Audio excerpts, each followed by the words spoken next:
சுவிசேஷம் பிரபலமாகும்படிக்கு ஏதுவாயிற்று என்று நீங்கள் அறிய மனதாயிருக்கிறேன். போதும், இனி கவனிங்க.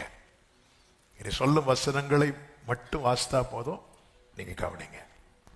எனக்கு சம்பவித்தவைகள் நாம் பாடுவோமே, நீர் அறியா என் தலை முடியும். எத்தனை பேர் நம்புறீங்க? என் ஆண்டவருக்கு மிஞ்சின ஒரு வல்லமை கிடையாது, என் தேவனுக்கு மிஞ்சின ஒரு அதிகாரம் கிடையாது, என் ஆண்டவருக்கு மேல ஒரு அதிகாரம் கிடையாது. எந்த அதிகாரம் இருந்தாலும் அது தேவனுக்கு கீழே தானே தவிர. எனவேதான் தேவன் ஆணையிடும் போது யார் பேரில் ஆணையிட்டார்?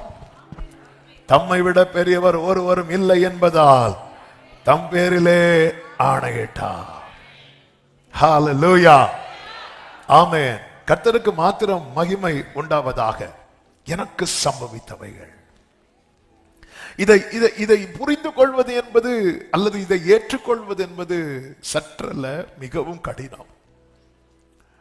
ஒரு தேவ பிள்ளையின் வாழ்க்கையில தேவன் சில காரியங்களை சம்பவிக்கும்படிக்கு அனுமதிக்கிறார். நீ தண்ணீரை கடக்கும் போதுன்னு சொல்றார். நம்ம என்ன கேட்கிறோம்? நான் ஏன்டவரை தண்ணீரை கடக்கணும், தண்ணீரை கடக்காம வேற அப்படின்னு கேட்கிறோம். இல்ல, தண்ணி பிரவாகித்து ஓடுகிற யோர்தானை நீங்க கிராஸ் பண்ணி தான் ஆகணும், மாறாவை நீங்க ஃபேஸ் பண்ணி தான் ஆகணும். சில காரியத்தை தேவன் நம்முடைய வாழ்க்கை எல்லார் லைஃப்ல இப்படியான்னு கேட்ட கிடையாது. நாம் பயணிக்கிற பாதையில, நான் ஏற்கனவே இந்த வார்த்தையை கர்த்தர் தந்த வெளிச்சத்துல ஒரு நாள் ஆண்டவர் சொல்ல வைத்தார். நாம் பயணிக்கிற பாதையில மட்டும் இன்னொருத்தங்க பயணித்திருந்தா இன்னைக்கு அவங்க இல்லை. ஒன்று அவங்க காணாமல் போயிருந்திருப்பார்கள், இல்லைன்னா அவங்களே தங்களை முடித்து கொண்டிருப்பார்கள். அவர் நியாயத்துக்கு ஜெயம் கிடைக்க பண்ணும் வரை நெறிந்த நாணலை முறியாமலும் மங்கி எறிகிற திரியை அணையாமலும் இருக்கிற அவர் முறிக்கல. எப்படிங்க உயிரோடு இருக்கிறீங்கன்னா அவர் முறிக்கல, அவர் அணைக்கல. அவர் அணைக்காத வரை இந்த தீபம் அணையாது, அவர் முறிக்காத வரைக்கும் இந்த நாணல் முறியாது. இந்த தீபத்தை அணைக்கும்படியாகவும் இந்த நாணலை முறிக்கும்படியாகவும் சத்துரு என்னலாமா பண்றான். ஆமென். எத்தனை பேர் நம்புறீங்க? அவர் அணைக்காத வரை இந்த தீபம் அணையாது, அவர் முறிக்காத வரை இந்த நாணல் முறியாது. நம்புறவங்க ஆமென் சொல்லுங்க பார்க்கலாம். ஆனால் நம்முடைய வாழ்க்கையில உண்டாகிற சூழ்நிலையை வைத்து பார்க்கும்போது நம்மை சூழ்ந்திருக்கிறவர்கள் பாருங்கள், மோசே நைல் நதியில அந்த பெட்டியில தூக்கி வச்சு விட்டாங்க. எத்தனை குழந்தைகள் நைல் நதியில போடப்பட்டிருக்கும். இந்த நைல் நதியில அந்த நாணல் பெட்டிக்குள்ள வைத்த பிறகு மோசேயினுடைய சிஸ்டர் யாரு? மிரியாம் தள்ளி நின்று யாத்திராகமம் 2:4 அதற்கு என்ன சம்பவிக்கும் என்பதை அறியும்படி அதன் தமக்கை தூரத்திலே நின்று கொண்டிருந்தாள். ஏன் தூரத்தில் நிற்கிறாங்க?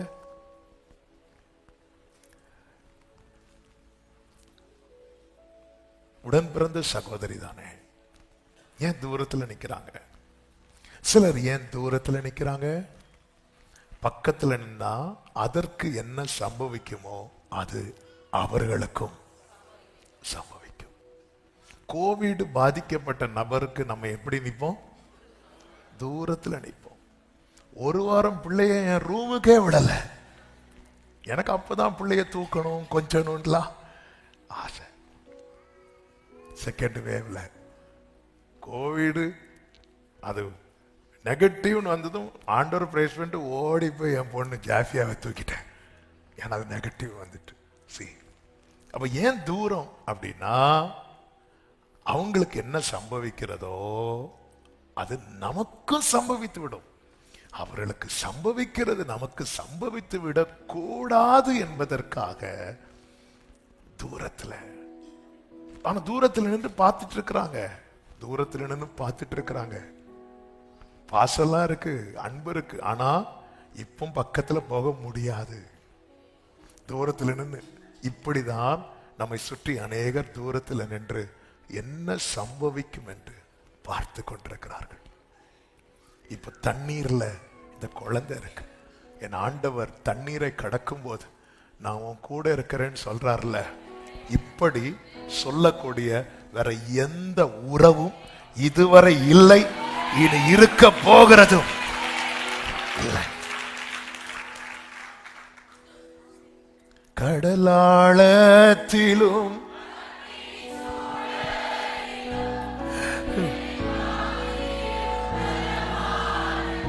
ஆமை பாடிட்டே இருக்கலாம் நிறைய. ஹல்லேலூயா. என்ன சம்பவிக்கும்? இப்படி பார்க்க தான் முடியும்.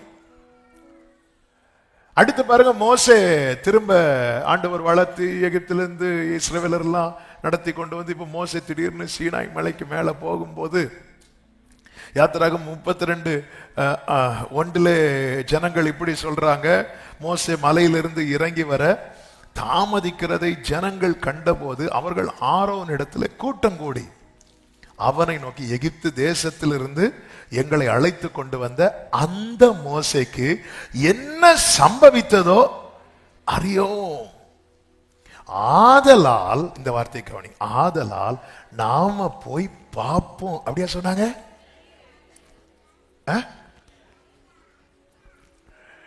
மிரியாமாவது தூரத்தில் நின்று என்ன சம்பவிக்குதுன்னு பார்க்கறாங்க. அவங்க நினைச்சது மாதிரி ஒன்னும் சம்பவிக்கல, கொஞ்சம் நல்லதா நடக்குன்னு தெரிஞ்சதும் அக்கா கிட்ட வந்துட்டான்.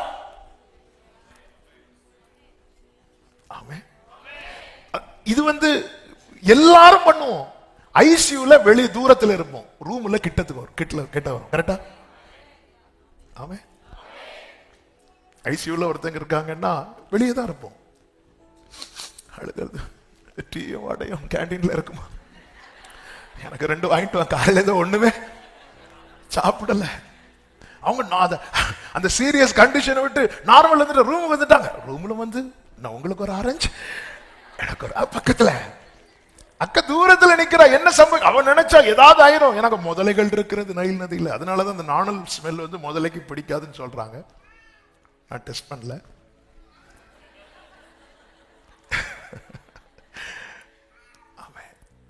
அவங்க நினைச்சாங்க, ஐயோ பார்வன் குமாரத்தி பாக்குறாங்க, ஏதோ ஆயிரம் பார்த்தா, ஓ ஸ்வீட் அப்படி சொல்லிட்டு அக்கா கிட்ட வந்துட்டான். பாத்தீங்களா, சில உறவுகள்லாம் அப்படி தூரத்துல இருந்து கிட்ட வர போறாங்க. அவங்க நினைச்சது இல்ல. கர்த்தர் எத்தனை பேர் ஆமென் சொல்ல போறீங்க? தூரத்தில் இருக்கிற சில உறவுகளை ஜீசஸ் பல ஆண்டுகளாய் ரொம்ப நெருக்கமா இருக்க வேண்டிய உறவுகள் தூரத்திலிருந்து உங்களை பார்த்துட்டு இருக்கிறாங்க. பரலோக இரக்கம் உங்களுக்கு கிடைக்க போகிறது. ஆமென். உன் கண்ணீருக்கு பலம் கிடைக்க போகிறது. இத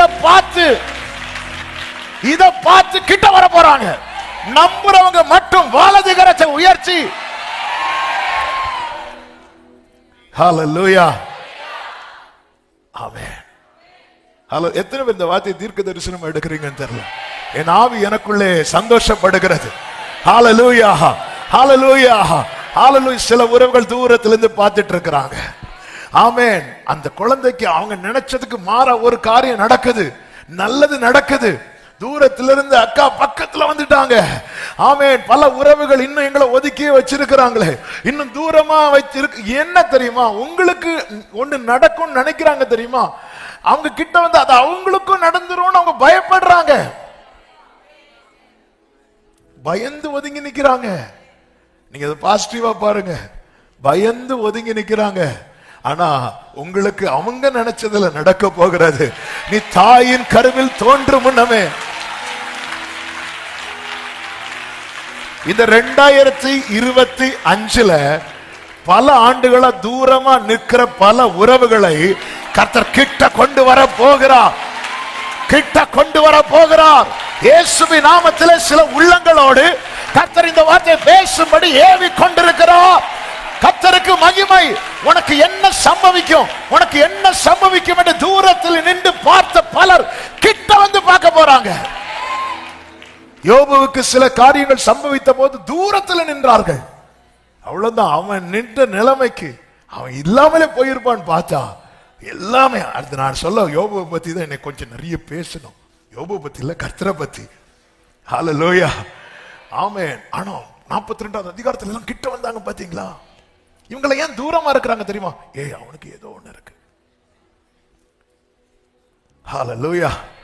அவன் ஒரு கூட்டம் தூரத்தில் நின்று பார்க்கிறாங்க, இன்னொரு கூட்டம் தான் அவருக்கு என்ன ஆச்சோன்னு தெரியல. பாத்தீங்களா எப்படி சொல்றாங்க பாருங்க, எங்களை எகிப்திலிருந்து அழைத்து கொண்டு வந்த, அப்படி இல்ல, கரெக்டா பார்க்கணும். அந்த மோசே, எந்த மோசே? ஆமே ஆமே, எல்லாம் அவ்வளவுதான், இவ்வளவுதான். மோசே, நம்ம மோசைக்கு இப்படிதானே சொல்லி இருக்கணும். நம்ம மோசைக்கு என்ன ஆச்சுன்னு தெரியல. ஆமே, அல்லேலூயா, ஆமே. அதனால நம்ம போய் தேடுவோம். இப்ப எலியா எடுத்துக்கொள்ளப்பட்டதும் தீர்க்கதரிசிகளின் புத்திரர்லாம் என்ன பண்ணாங்க? போய் தேடினாங்க. ஏன்னா ஏதாவது ஆயிருக்கும், ஒருவேளை ஆண்டவர் எங்கேயா கொண்டு. இவங்க தேடல, இவங்க என்ன பண்றாங்க தெரியுமா? சரி, மோசே போனா இன்னொரு ஆள், நீங்க ஒண்ணு பண்ணுங்க, நீங்க எங்களுக்கு முன் செல்லும்படி தெய்வங்களை எங்களுக்காக உண்டு பண்ணும் என்றார்கள். இப்படி ஒரு கூட்டம் இருக்கும். ஆமே, உங்களுக்கு என்ன ஆனா கூட, ஆமே, என்ன சம்பவித்ததோ. இன்னொரு கூட்டம் இருக்கு. அப்போஸ்தலர் 28வது அதிகாரத்துல பவுல் அந்த கப்பல் உடைந்து எல்லாரும் மெலித்தா தீவுக்கு போறாங்க. அந்த மெலித்தா தீவுக்கு போனதும் 2வது வசனத்தை பாருங்கள். அந்நியராகி அந்த தீவார் எங்களுக்கு பாராட்டின அன்பு கொஞ்சம் அல்ல. இந்த வசனத்தை நல்லா பார்த்துக்கோங்க. அன்புக்கு பாராட்டின அன்பு. இப்படி இருக்கும்போதுதான் பவுல் கையில என்ன கடித்தது? பாம்பு கடித்தது. இப்ப அன்பு பாராட்டுறவங்க 4வது வசனத்துல விஷப்பூச்சி அவன் கையில் தொங்குகிறதை அந்நியராகி அந்த தீவார் கண்ட போது அவங்க என்ன பாராட்டி இருக்கிறாங்க? உங்களை சொல்லல, இது மெலித்தா தீவு மக்கள். அவங்க என்ன பாராட்டுறாங்க? அன்பு பாராட்ட, ஒருத்த மேல அன்பு பாராட்டி அவன் கையில ஒரு பாம்பு கடிச்சு தொங்கிட்டு இருக்கு. என்ன செய்யணும்? தட்டி விடணும். உடனே இவங்க பாருங்க, கண்டபோது இந்த மனுஷன் கொலைபாதகன், இதற்கு சந்தேகமே இல்லை. எங்கப்பா பாராட்டுன்னு அன்பு எல்லாம்? இந்த சில அன்பு எல்லாம் என்ன தெரியுமா? அந்த பொன்னாடைன்னு சொல்லிட்டு பொன்னே இல்லாத ஒரு ஆடைய போர்ப்பாங்க தெரியுமா? ஆமென், அல்லேலூயா. எங்க அப்பா அதை பொய்யாடைன்னு சொல்லுவாங்க. இப்பொழுது பொன்னாடை, பிளீஸ். சில இடத்துல எல்லாம் இப்படி கொண்டு வருவாங்கன்னா, பிளீஸ் கையில கொடுத்துருங்க.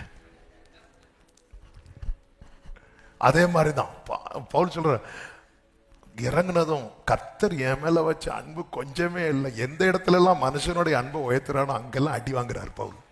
பவுல் மட்டும் இல்ல, எல்லாரும் தான்.